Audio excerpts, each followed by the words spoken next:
One piece की दुनिया में अगर कोई एक ऐसा कैरेक्टर है जिसके नाम से पूरी दुनिया का बैलेंस हिल सकता है तो वो है सेंट नेरोना इमू। एक ऐसा कैरेक्टर जो 800 साल से दुनिया की सबसे ऊपर बैठा हुआ है, जिसके सामने 5 एल्डर्स भी झुकता है, जिसने पूरे वन पीस की एंशिएंट हिस्ट्री को रेज करने में रोल प्ले किया है। और अब एल्वफ में हमने पहली बार इमू को एक प्रॉपर कॉम्बिनेंट के रूप में देखा है। लेकिन सबसे शॉकिंग बात यह है कि इमू सिर्फ एक पावरफुल फाइटर नहीं है, उसके पास एक साथ मल्टीपल लेयर्स एबिलिटीज है। पोजेशंस, डोमिनिवर्सी, confident, immortality, regeneration ability, conquerors हाकी, ओमेन, टेलीपोर्टेशन या एबियस्ट based movement, black flame weapons मेरे भाई, मल्टीपल लेजेंडरी वेपन्स और सबसे डेंजरस बात, इमू अपनी पावर को दूसरे लोगों की पावर्स और बॉडीज के थ्रू भी यूज कर सकता है। और चैप्टर 1190 तक इमू ने जो कुछ दिखाया है वो वन पीस के किसी भी नॉर्मल डेविल फ्रूट यूजर से बिल्कुल अलग लेवल का है। तो आज हम लोग बिगिनिंग से लेकर लेटेस्ट चैप्टर 1180 तक इमू के लिटरली हर मेजर फीट, हर फॉर्म, हर वेपन, हर नेम अटैक और हर कंफर्म्ड एबिलिटी को हम लोग ब्रेक डाउन करेंगे, because you know nothing about emu समा। इमू का पहला मेजर रिवील चैप्टर 906 के आसपास होता है। हम देखते हैं कि वर्ल्ड गवर्नमेंट का एम्प्टी थ्रोन,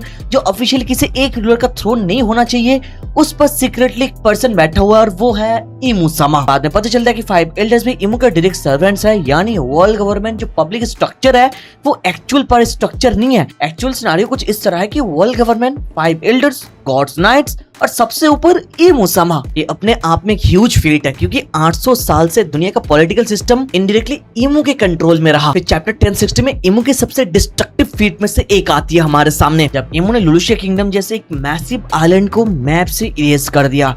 एक मैसिव बीम टाइप अटैक आसमान से आता है और पूरे किंगडम को डिस्ट्रॉय कर देता है। ऑफ कोर्स यहाँ पर एक इंपॉर्टेंट क्लैरिफिकेशन है, दैट इज ये फीट इमू के डेविल फ्रूट रिलेटेड नहीं, बिकॉज बाद की इन्फॉर्मेशन हमको पता चलता है इमू ने पर्सनली लुलुशिया को अपने डेविल फ्रूट एबिलिटी से डिस्ट्रॉय नहीं किया, बल्कि वर्ल्ड गवर्नमेंट के पास मौजूद एंशिएंट वेपन को यूज करने का ऑर्डर दिया। मदर फ्लेम वेगापंग एनर्जी टेक्नोलॉजी थी, जिसका सैंपल वर्ल्ड गवर्नमेंट के पास गया और उससे एक एंशिएंट वेपन को पावर किया गया। यानी इमू का पॉलिटिकल अथॉरिटी भी इनसेन है और डिस्ट्रक्टिव रिसोर्सेज पर कंट्रोल भी। नंबर 3 बात करता है इमू की पोजेशन एबिलिटी की। इमू दूसरे इंडिविजुअल्स के बॉडी को कंट्रोल कर सकता है उनकी मर्जी के बिना।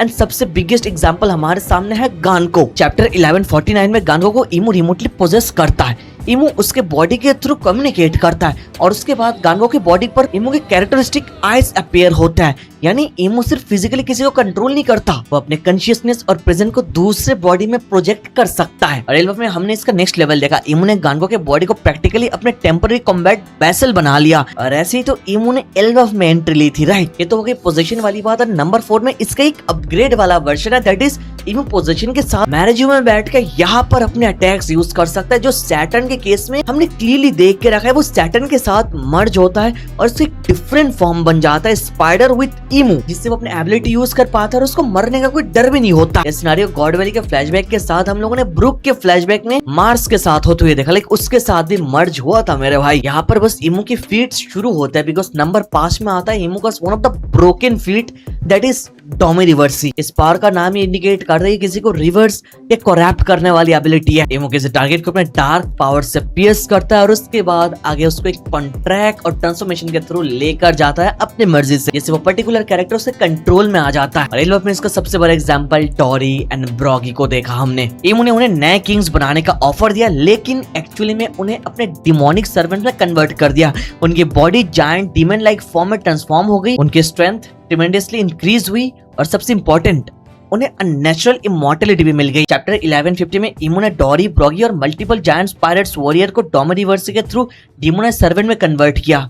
और बाद में हमने देखा गॉड वैली फ्लैशबैक में इमू ने रॉक्स दी ज़ेबेक पर भी डोमिनिवर्सी यूज किया। मेरे भाई जो सोचो, इट्स रॉक्स दी ज़ेबेक, वही रॉक्स जो डेविड क्लैन से बिलोंग करता है, जिसके नाम में डी है, डेविड ब्लड लाइन से आता है और उसको भी नहीं छोड़ा इमू ने भाई। उसका ये पावर लिटरली वो किसी के ऊपर भी यूज कर सकता है। इमू के 6 नंबर फीट में आता है उसका इमॉर्टलिटी एंड रीजनरेशन एबिलिटी। ये शायद इमू का सबसे कंट्रोवर्शियल और डेंजरस एस्पेक्ट है। हमने देखा एल्बम में गॉड्स नाइट को इमू के पावर के थ्रू एबनॉर्मल इमॉर्टलिटी मिलती है। सॉमर्स का एग्जांपल देखो, गबन उसे कट करता है, बॉडी सेवर डैमेज रिसीव करती है, लेकिन समर्स फिर भी जिंदा रहता है, वो परमानेंटली नहीं मरता है भाई। बाद में वो अपना बॉडी पार्ट रिकंस्ट्रक्ट भी कर लेता है। इमो के कॉन्ट्रैक्ट्स के थ्रू लोगों को इमेंस स्ट्रेंथ भी मिलते हैं, इसी के साथ रीजनरेशन एंड इमॉर्टलिटी भी मिल जाती है। हमने देखा ज़ेबेक ने लिटरली सिंगल हैंडली सारे के सारे गॉड्स नाइट इंक्लूडिंग गार्लिंग फिगल एंड सबको पेल दिया था, पर तुरंत बाद ही वो लोग बैक टू नॉर्मल आ जाता है भाई। और इस गॉड विल में एक और सबसे बड़ा एग्जांपल है जो सबका माइंड अभी तक फक करके रखा है, दैट इज चैप्टर 1163 में लिटरली रॉक्सी, ज़ेबेक, गोल्डी रोजर, गार, white beard, Kaido, Big mom जैसे सारे मॉन्स्टर इमो पर सिमुलटेनियसली एक साथ अटैक करता है भाई। पर इमो को लिटरली कुछ घंटा फर्क नहीं पड़ता। हाँ, बॉडी डिस्ट्रॉय होता है साइड से, लेकिन इमो रीजनरेट कर लेता है बिल्कुल कैजुअली, लाइक उसको कुछ घंटा फर्क नहीं पड़ रहा है उनके अटैक से भाई। इससे बिगेस्ट फीट आज तक हम लोगों ने पूरे वन पीस हिस्ट्री में नहीं देखा। और हमको पता है Roger, Xebec, Whitebeard, Kaido, Big Mom, Garp, ये सारे लोगों को एक साथ अटैक करते हुए देखने का मतलब कितना ह्यूज है। अभी सारे के सारे name attack with their conqueror साकी, but still Imu casually regenerate कर रहा है, उसको घंटा फर्क नहीं पड़ रहा है। This is the biggest Imu feat ever. ये फीट इमो को वन पीस के टॉप टियर कैरेक्टर्स के बीच एक कंप्लीटली डिफरेंट कैटेगरीज में डाल देता है। द बेस्ट पार्ट इज इमो सिर्फ मॉडलिटी यूज नहीं कर सकता, बस दे नहीं सकता, इसी के साथ इसको हटा भी सकता है। जो सैटर्न के केस में देखा, उसकी मॉडलिटी हटा दी और सैटर्न वहां पर स्केलेटन बन गया और खत्म हो गया। Imu is the only character in One Piece जिसका पावर आउट ऑफ बॉक्स जाता है। और यही पर खत्म नहीं होता। नंबर 7 इमोस कॉन्क्यूरर साकी। अब आता है ना भाई हाकी पर, बिकॉज जब बात आती है इमो के हाकी पर, तभी भाई सिचुएशन और भी सीरियस हो जाती है। हमने देखा चैप्टर 1150 के आसपास इमो ने गांगो के बॉडी के थ्रू एक मैसिव कॉन्क्यूरर साकी वेव रिलीज की। इस हाकी का प्रेशर इतना पावरफुल था कि एल्बफ के मल्टीपल जायंट्स और वॉरियर्स उसके इफेक्ट में आ गए। लेकिन आगे चैप्टर 1179 और स्पेशल चैप्टर 1180 to 81 ये हाकी और भी ज्यादा इंटेंस हो जाती है। तो ना आगे इमो का हाकी लूफी को भी खुद अनयूजुअल लगता है। लूफी ने एसेंशियली फील किया था कि उसने आज तक ऐसा हाकी एक्सपीरियंस नहीं किया, और गवन जैसे ओल्ड मॉन्स्टर ने भी इमो के हाकी को रिकॉग्नाइज किया। और चैप्टर 1163 में इमो सुप्रीम किंग हाकी burst bro, that was on whole other level। Number 8 में आता है इमो का true form. Chapter 1179 was a historical chapter for One Piece fans because इस चैप्टर में पहली बार इमो का ट्रू ह्यूमन फॉर्म हमने देखा, with long white hair, horns, wings, devil-like tail, powerful muscular humanoid body, strange markings, black cloud like aura और extremely supernatural appearance. और Imu के introduction box में क्या लिखा गया? Saint Nerona Imu, king of the world. और इसके devil fruit को क्या लिखा गया? आकुमा नोमी, मतलब डेबल फ्रूट। वो खुद ही डेबल फ्रूट होल्डर है। इमो का नेक्स्ट एबिलिटी देखते हैं हम लोग, एबियस, जिसके कारण उसके सराउंडिंग के चीजें इफेक्ट होना स्टार्ट होता है। पेड़ पौधे, उसके आसपास के सराउंडिंग, जो घर, सब कुछ ट्रांसफॉर्म होने लगता है। फेसेस बनता है, वो लोग नाचता है, गाता है, डिमोनिक ड्रम्स म्यूजिक बजने लगता है भाई। नेक्स्ट एबिलिटी जो सबसे ज्यादा यूज करता है दैट इज ओमेन, जो उसका one of the best combat power है। इमो खुद अपने ओमेन को मिलिट्री माइट नाम से डिस्क्राइब किया। और इमो के एंट्री के बाद चैप्टर 1180 से चैप्टर 1190 मतलब लेटेस्ट चैप्टर तक ओमेन को हर पॉसिबल वे में उसने यूज किया। Attack, defence, weapons, regeneration, support, body enhancements, projectiles, barriers और साइज मैनिपुलेशन में उसने यूज करके रखा। यानी ओमेन बेसिकली इमो का ऑल पर्पस कॉम्बैट सिस्टम है। हमने देखा ओमेन से इमो ने जोरो को अटैक किया, उसने हजरुंद को अटैक किया, ओमेन को यूज करके उसने हील भी किया, अपने आप को नहीं, होली नाइट्स को, समर्स एंड किलिंगम दोनों को एक साथ ओमेन यूज करके हील किया। हमने देखा इमो जब लोकी के साथ फाइट करता है, इमो लोकी के बीच में बहुत ही ज्यादा साइज डिफरेंस क्रिएट होता है। लोकी बिकॉज साइज में बहुत ज्यादा इंसेन है, बट इमो यहाँ पर ओमेन को यूज करके अपने बॉडी साइज रैपिडली इंक्रीज करता है, वो गिगेंटिफिकेशन के थ्रू जाता है। तो ये ओमेन भाई साइज मैनिपुलेशन भी करता है लिटरली। लूफी के अगेंस्ट इमो के ओमेन का हम लोग एक और इवोल्यूशन देखते हैं भाई। इमो अपने ओमेन ब्लैक फ्लेम्स को बहुत ही अलग अलग वे में यूज कर पाता है, जैसे एज अ बुलेट यूज करता है, एज बॉम्ब यूज करता है, कैनन बॉल टाइप का यूज करता है, प्रोजेक्टाइल के हिसाब से यूज करता है। मैसिव थिंग इज ओमेन यहाँ पर फिजिकल शेप भी चेंज कर सकता है। कभी फ्लेम बनता है, कभी प्रोजेक्टाइल बनता है, कभी सोड बनता है, कभी बैरियर बन जाता है, कभी बॉडी एनहेंसमेंट के लिए आता है, कभी जायंट फॉर्म। लाइक ओमेन को इमो ने एक अलग वे में मास्टर किया है। उससे एवरी सिंगल फाइटिंग स्टाइल में ये ओमेन यूज होता है। ये ओमेन को यूज करके वो सोड भी बनाता है, बिकॉज इमो ने जो फर्स्ट सोड एल्बफ में समन किया दैट इज नेमेसिस, वो भी अपने ओमेन के थ्रू उसको ट्रांसफॉर्म करके, जिससे वो लोकी के चेस्ट में डायरेक्ट अटैक करता है। नेमेसिस को किसकी याद दिलाती है? मीहॉक के, बिकॉज मीहॉक का जो योरू है वो सेम एज इमोस नेमेसिस है भाई। आगे इमो लोकी के अगेंस्ट यूज करते हैं ग्राम, एक और लेजेंडरी वेपन। इमो लिटरली अपने ओमेन को यूज करके 19 किंग्स के जो सोर्ड है उनमें से ग्राम उसको टेलीपोर्ट करके लेकर आता है और उससे लोकी को अटैक करता है। ये तो हो गए दो swords, nemesis and gram. The third is stigma, जिसका मतलब है डिमोनिक सोर्ड। एंड ऑन से अगेन इमो ये सोर्ड समन करके लोकी के चेस्ट पर अटैक करता है, ब्लैक फ्लेम क्रिएट करता है। आगे इमो एक और सोर्ड यूज करता है जिसका नाम है वॉइड सोर्ड।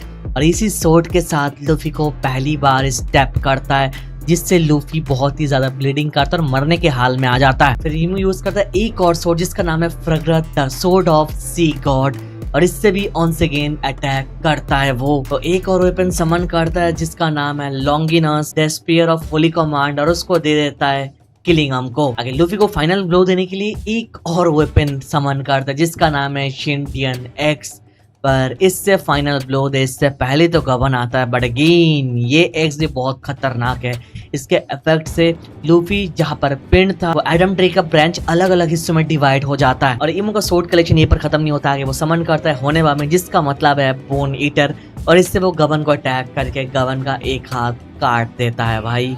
और पता नहीं भाई और कितने वेपन्स उसका यूज करना बाकी है, बिकॉज लेटेस्ट चैप्टर तक होनेबामी तक यूज किया। तो कितने वेपन्स है कुल मिला के? Nemesis, stigma, gram, void, Fragarach, Longinus, शिंटियन एक्स एंड होनेबामी। यहाँ पर मैंने इमो के इतने सारे फेट्स के बारे में बात किया कि मैं गिनती करना भूल गया कि कुल मिला के हुए कितने, बट चलो it is what it is. पर यही पर सीन खत्म नहीं होता है, बिकॉज हमको पता है इमू यहाँ पर एक मैजिकल बुक भी समन कर पाता है। इस मैजिकल बुक में ढेर सारे अलग अलग मैजिक लाइक चीजें हैं, जिससे इससे पहले उसने वेपन समन किया था और बहुत सारे अलग अलग चीजें समन करके अटैक किया था लोग के जायंट्स को। तो इसके अंदर भी और भी बहुत सारे चीजें हैं जो हमारे सामने आना बाकी है। नॉट ओनली दैट, हमने देखा इमो यहाँ पर एरो एबिलिटी भी यूज करता है। जब हमने देखा मैरिज हुए के पंजिया कैसल में कोबरा गया था और कोबरा को उसने किससे अटैक किया था? एरो से। और ये एरो अटैक इमो ने बस वही पर यूज किया था, आगे यूज नहीं किया। इन सब के बाद हमारे सामने आता है इमो के कुछ अलग अलग फॉर्म्स। फर्स्ट ऑफ ऑल इमो के पास है एक नॉर्मल फॉर्म जो पहले से हम लोग देखते हुए आए, एक normal human size form, but देखने में बिल्कुल ह्यूमन जैसा नहीं है। पता नहीं कुछ लोग इसको तोता बुलाता है, पैरट बुलाता है, बट ये कोई तो फॉर्म है जो आज तक हमारे सामने रिवील नहीं होता। इसको हम लोग एकदम बेस फॉर्म समझ लेते हैं, ठीक है। फिर इसके बाद हम लोगों ने इमो का एक और फॉर्म देखा, वही पांजिया कैसल में जब साबो एंड कोबरा वहां पर थे, तब इमो एक मैसिव क्रीचर फॉर्म में रिवील हुआ था, जहाँ पर वो एक मॉन्स्टर लाइक फिगर बन गया था। बट ये शैडो में हुआ, तो अभी तक ये फॉर्म हमारे सामने रिवील हुआ नहीं, बट इतना अंदाजा लग जाता है ये इमो का एक फॉर्म है जो फ्यूचर में हम लोग देखने वाला है, शैडो हटने वाला है। इमो का थर्ड फॉर्म हमने इल्वफ में देखा, मतलब ह्यूमनाइट फॉर्म जो अभी देख रहे हैं हम लोग, जो ह्यूमन वर्जन है वो फिलहाल इल्वफ में डोमिनेट करता हुआ जा रहा है। और यही इमो का लास्ट फॉर्म नहीं है, बिकॉज इमो का एक ट्रू फॉर्म भी हमने देखा इल्वफ के मूरल में, जहाँ वो एक कंप्लीट डिफरेंट बीइंग बन जाता है, जो देख के बहुत ही क्रीपी लगती है भाई, टू बी ऑनेस्ट। और ये फॉर्म शायद फाइनल वॉर के टाइम हम लोग देखने वाला है। तो अभी तक कुल मिला के 4 इमो के फॉर्म्स हमने देखा है, और फ्यूचर में क्या क्या फॉर्म आ जाए भाई, हु नोज। ऑफ कोर्स उसके डेविल फ्रूट रिलेटेड और भी बहुत सारे एबिलिटीज हमारे सामने आना बाकी है। ये सारे फेट्स तो बस चैप्टर 1190 तक है, फ्यूचर में क्या हो किसको पता। बट फॉर नाउ ये सारे फेट्स हमको क्लियरली बताता है कि इमो के साथ बाकी किसी भी वन पीस कैरेक्टर का पावर गैप कितना ज्यादा है। No wonder bro is the king of the world, इतने टाइम से पूरी दुनिया को डार्कनेस में छुप के यार रूल कर रहा है। आगे let me know about your opinion on Imu समा। ब्रेक वीक के टाइम हम लोग अलग अलग वीडियोस लाते हैं। I hope you enjoy this video. यहाँ तक देख रहे हो तो make sure to hit like button, channel पर सब्सक्राइब कर देना। Thank you so much watching this video. तो मिलता है नेक्स्ट वीडियो में।